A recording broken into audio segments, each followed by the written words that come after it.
Style beats on the track.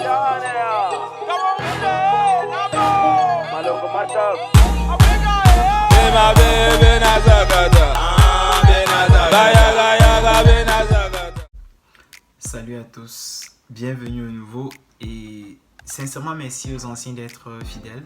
Je dis toujours, ensemble on est plus fort. J'ai pensé partager avec vous ce samedi 8 astuces qui permettront de maintenir la durée de vie de votre batterie.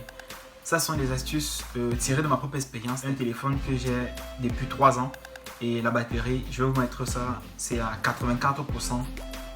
Et ça c'est grâce aux différentes astuces que je vais vous présenter que j'ai pu garder la batterie jusqu'à ce cap là, ou bien du moins cette force là quoi.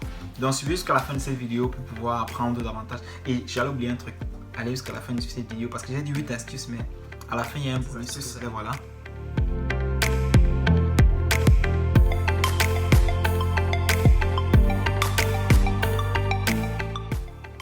Nous allons commencer par le premier point. Moi, je peux considérer ça comme le fruit défendu. On demande de ne pas manipuler le téléphone lorsqu'il est en charge. Ou bien moi, je conseille de ne pas manipuler. C'est vrai que c'est un truc que moi-même je fais très souvent. Mais celui-là, quand tu fais, tu dois être conscient que tu es en train de gâter. Parce que dire que tu ne savais pas que ça devait abîmer ton téléphone ou bien ça devait gâter la batterie de ton téléphone, ça c'est te mentir à toi-même. Donc moi, comme j'ai dit, je l'appelle le fruit défendu. Donc si vous pouvez ne pas manipuler votre téléphone pendant qu'il est à la charge, s'il vous plaît, ne manipulez pas. Si vous voulez le faire, faites-le très très brièvement. Donc c'est-à-dire, vous pouvez recevoir un message, vous prenez rapidement votre téléphone à la charge, là vous dites que ok d'accord tout à l'heure, vous déposez le téléphone. Ne passez pas peut-être, je l'ai fait autrefois, vous passez peut-être toute une soirée en train de regarder un film à partir du téléphone qui est branché. Avant de continuer, abonnez-vous, activez la cloche de notification et partagez la vidéo. C'est gratuit en même temps. Téléphone qui est branché, ça, je vous assure que la batterie prend un sacré coup. Donc évitez ce genre de ce style de manœuvre. Peut-être si je ne l'avais pas fait, ma batterie serait un peu à plus de 84% aujourd'hui, qui sait. Donc je sais qu'un point, le point capital, ça c'est un point qui fait débat par les experts et tout, mais moi j'utilise mon expérience pour clarifier cela. Le temps de charge ou bien les intervalles que tu utilises pour charger ton téléphone. Certains vont vous dire de recharger votre téléphone lorsqu'il est peut-être à 20%. D'autres vont vous dire quand c'est à 0% et ainsi de suite. Donc, il y a une polémique même parmi les experts pour pouvoir déterminer quand est-ce qu'il faut recharger le téléphone.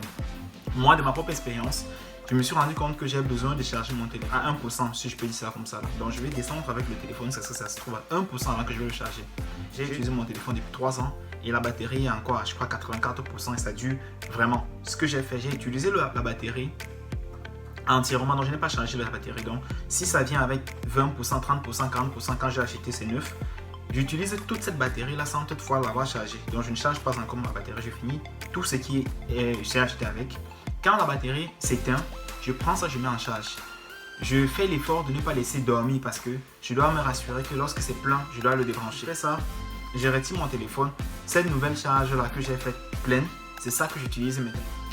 Je vais utiliser normalement, quand ça va être à 1%, je vais encore recharger. C'est comme ça que je charge le téléphone. Donc je ne me précipite pas à 20% parce que il y a un truc, c'est que je crois bien que ceux qui chargent à 20 à 30%, vous allez vous rendre compte, à un moment donné, à 15%, le téléphone peut s'éteindre. Pourquoi? Parce qu'il est habitué à être chargé à 20-15%. Tandis que le mien, moi, je l'utilise jusqu'à 1%. Ça veut dire qu'il s'habitue à ce que je le charge à 1%. Et parfois, je peux être à 1% et s'il attend que je vienne le charger, je ne charge pas. J'ai dit que tu peux attendre encore. Donc, je peux vous demander d'aller jusqu'au fond avec votre batterie pour le charger. Donc, laissez utiliser votre batterie au max avant de le charger. Ne vous précipitez pas en fait. Ne vous précipitez pas. Faites tomber son téléphone dans de l'eau. De vous à moi. Faites tomber son téléphone dans de l'eau. Ça ne peut pas apporter quelque chose de bien au téléphone. C'est vrai que le téléphone a des aptitudes ou bien a des capacités à pouvoir résister à l'eau de nos jours parce que le mien, j'ai la chance quand même que le mien me permet de résister à l'eau et beaucoup d'autres téléphones permettent de résister à l'eau, mais ça nous autant dire que vous allez prendre le téléphone, vous êtes à la plage, vous mettez dans l'eau, vous sortez peut-être à la piscine, vous mettez dans l'eau pour prendre des photos et tout. C'est très beau. La photo, c'est la magie de la photo que vous réussissez à prendre. La prise, c'est la magie de la prise que vous faites avec. Mais soyez conscient aussi que vous êtes en train de gâter l'autonomie de votre batterie parce que au fur et à mesure que vous exposez votre téléphone à l'eau, des gouttes réussissent à pénétrer. À force d'entrer quelques gouttes, au final, votre batterie va prendre un sacré coup. Donc évitez si vous pouvez de mettre le téléphone par fantaisie dans de l'eau. Si c'est tombé par accident dans de l'eau, ça va. Mais par fantaisie, évitons ensemble. Parce que moi, je le fais. Donc évitons ensemble de mettre dans de l'eau. La température. Ceci, moi, je trouve que c'est un truc grave de la batterie. Mais ça peut même vous gâter entièrement la batterie. Vous allez constater, il y a certains qui peuvent vous dire ils ont exposé leur téléphone au soleil. Et après l'encre a coulé et autres choses. Donc c'est vraiment important le point de température. Donc faites très attention à la température. Quand je parle de température, je parle du extrême. Du moins, si je suis peut-être dans un taxi, ou bien je sais pas trop, je peux être au parc, tous ces endroits que vous voulez manipuler le téléphone, ne déposez pas le téléphone là sur le côté, exposé au rayon du soleil pendant longtemps. Je peux dire ça comme ça là. Donc vous voyez quand vous manipulez, vous êtes manipulé au téléphone au soleil, après vous allez le mettre dans la poche, donc ça n'a pas mis assez de temps au soleil. Vous pouvez être à la maison, vous avez déposé le téléphone sur le balcon. Pendant quelques temps, le soleil tape dessus et c'est pas bien encore également pour le téléphone. Donc à tout moment, essayez d'éveiller. Quand vous voyez que le soleil est en train de frapper sur votre téléphone, retirez-le du soleil. Je prenais aussi, quand je parle aussi des températures, je parle aussi des températures très basses. Parce qu'en dehors du soleil, il y a également la neige. La neige est aussi un problème pour le téléphone parce que c'est une température qui affaiblit parce que ça pousse la batterie à travailler davantage pour pouvoir régulariser la température. Et c'est pas bien. Donc si vous êtes en plein hiver, et vous voulez manipuler votre téléphone, de préférence, sortez-le, vous le manipulez rapidement et vous le remettez dans votre blouson ou bien dans votre poche, là parce que c'est un peu plus chaud. Les notifications émettent ou bien du moins allument le téléphone, pour certains téléphones, allument automatiquement le téléphone lorsqu'il reçoit des notifications. Chaque fois que vous recevez une notification, la batterie est utilisée. Et moi je vous dis, vous n'avez pas besoin d'activer les notifications sur toutes les applications parce que beaucoup ne savent pas qu'ils peuvent aller dans leur téléphone. Désactiver les notifications inutiles parce qu'il y a des applications, je ne sais pas trop. Chez moi, je vois un truc comme Air France. Tu désactives tout simplement la notification. Tu n'as pas besoin d'avoir quelque chose qui te signale lorsque Air France a quelque chose, une petite publicité et tout ça. Donc vous désactivez les notifications que vous n'avez pas besoin et vous laissez uniquement les notifications que vous pensez, vous jugez nécessaires, comme peut-être Gmail, Yahoo, bien WhatsApp, Snapchat, uniquement des applications que vous avez besoin. Le reste que vous n'avez pas besoin, vous allez supprimer. Vous allez vous rendre compte que généralement, vous avez énormément d'applications qui utilisent les notifications alors que vous n'avez pas besoin. Donc, pensez à désactiver les notifications que vous n'utilisez pas régulièrement. Le Bluetooth. C'est quelque chose que même ma part, je ne sais pas, peut-être le mien est encore activé à ce moment-ci. Mais ça me risque et péril. Ou bien du moins parce que je suis en train de connecter avec les écouteurs. Et c'est ce que je peux conseiller aux gens, c'est que si vous laissez votre Bluetooth activé, rassurez-vous de l'utiliser. Parce que quand vous ne l'utilisez pas, ça veut dire que vous êtes en train de gaspiller en fait votre batterie inutilement. Si vous écoutez de la musique, ça veut dire que vous êtes en train d'utiliser votre batterie pour écouter de la musique.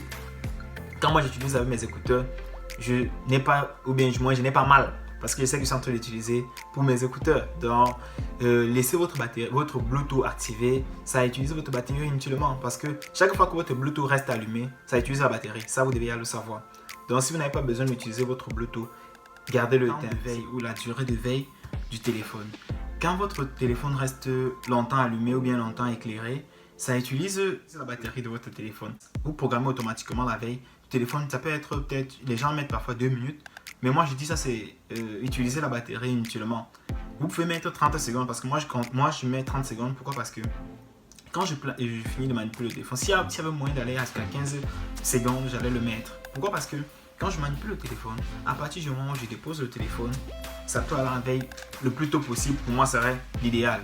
Quand je reprends mon téléphone, j'ouvre mon téléphone, l'écran s'allume et je peux continuer à manipuler. Mais quand vous laissez plus de 30 secondes ou bien, je sais pas trop, 1 minute, 2 minutes, 3 minutes, ça ne vous aide pas beaucoup parce que chaque fois que vous allez déposer votre téléphone, le téléphone est toujours en train de travailler parce que la luminosité est encore allumée. Donc pensez à programmer la durée d'éclairage minimum possible en fait. La luminosité, moi je trouve important. Pourquoi? Parce que de vous à moi, quand vous-même vous mettez votre téléphone avec une luminosité de 100%, parce que oui, généralement 100%. Donc vous mettez votre téléphone avec une luminosité 100%. C'est très intéressant parce qu'on voit mieux. Mais l'inconvénient, c'est que vous vous rendez compte que généralement quand vous mettez votre luminosité au maximum, ça réduit facilement la durée de votre batterie. Si vous chargez, vous allez vous trouver en train de charger la batterie peut-être 3-4 fois par jour parce que vous avez mis une luminosité très forte. Donc, pensez à réduire la luminosité de votre téléphone. C'est très très important aussi. Ok, le bonus. Le mode économique. C'est quelque chose que j'ai découvert je peux dire, c'est la base de la batterie. Mais c'est quelque chose également qui doit se travailler. Votre mode économique, vous devez l'utiliser comme gadget ou bien comme joker. Pensez à mettre votre téléphone en mode économique parce que parfois on propose ça. Pendant longtemps, tu banalises, tu dis que non, ça sert à quoi? Et à quel moment est-ce que j'ai besoin d'utiliser ça? Moi, je vais utiliser ma batterie et tout. Je vous assure que si ma batterie est en train de résister, moi, je peux dire c'est en grande partie grâce au mode économique. Quand je suis dehors, je manipule mon téléphone. Je n'ai pas de chargeur sur moi. Quand je manipule le téléphone, je me rends compte peut-être que je suis déjà entre de ma batterie peut-être à 20% ou bien à 25% déjà. Quand c'est à 25%, je commence déjà à réfléchir. Est-ce que je vais rentrer dans 2 minutes? Est-ce que je vais rentrer dans 1 heure de temps ou 2 heures, 3 heures? Quand je me rends compte que j'ai encore moins pour 3 heures de temps dehors, rapidement, je mets déjà ma batterie à mode économique. Si ma luminosité était peut-être à 50, je rentre légèrement ma luminosité, même encore à 30%. Ces deux petits gadgets que je viens de faire là, vont me prolonger la batterie. D'office, je vais rentrer la batterie encore à la maison. Donc, je vais rentrer avec le téléphone encore allumé. Donc, pensez à mettre votre téléphone en mode économique lorsque celui-ci se trouve à moins de 25%. Parce que à plus de 25%, vous allez faire en sorte que la batterie ne s'habitue même pas à vraiment travailler, ou bien le mode économique n'est pas vraiment ça, économiser inutilement. Alors qu'il doit pouvoir, moi je dis c'est un peu comme un élève. Moi j'utilise le téléphone ou bien la batterie comme un élève. Tu habitues ta batterie. Celui-ci doit savoir déjà qu'à 20% ou 25%, j'utilise un mode économique. Il doit savoir que la charge, ou bien il a encore pour au moins 3 heures de temps avec moi. Au moins. Avant de rentrer à la maison, je peux rentrer. Si je rentre à la maison, ça c'est encore un autre conseil. Si tu arrives à la maison, tu te rends compte que ta batterie se trouve encore avec au moins, disons peut-être 10% ou bien 5%. Utilise-le jusqu'à la fin, jusqu'à peut-être 1% avant de le charger. Comme j'ai dit, c'est de préférence utilisé uniquement lorsqu'il se trouve à 1%. Autrement, vous devez l'habituer, vous allez le faire être habitué un peu. Moi, je peux dire c'est un peu comme un enfant gâté, que peut-être à 20%, il s'habitue déjà à pouvoir être chargé. Non, ça ne se passe pas comme ça là. Tu vas aller jusqu'à 1% avant que je te charge. Donc, c'est les petites astuces ou bien c'est les petits trucs que j'ai pu constater pour pouvoir maintenir 3 ans avec une batterie. Et c'est avec cela que je suis en train de filmer maintenant. Donc, c'est avec le même téléphone que je filme. Donc, c'est des astuces qui marchent, que j'ai utilisées et j'applique. Appliquez-le à la maison et je vous assure, n'allez pas être déçus. Entre-temps, si tu n'es pas encore abonné à la chaîne, j'espère que tu as aimé. Si tu as aimé, n'hésite pas à cliquer un pouce. Si tu n'as pas aimé, entre juste dans ma liste de vidéos et tu vas voir quelque chose. Je suis sûr que tu vas trouver ton compte. J'ai énormément d'astuces que je propose au quotidien pour pouvoir aider. Et comme j'ai dit, n'oubliez pas de vous abonner, d'activer la cloche de notification. Surtout la cloche de notification parce que je crois que vous n'êtes pas généralement averti quand je mets quelque chose. Donc, n'hésitez pas à activer la cloche de notification pour ne rien rater lorsque je mets quelque chose de nouveau.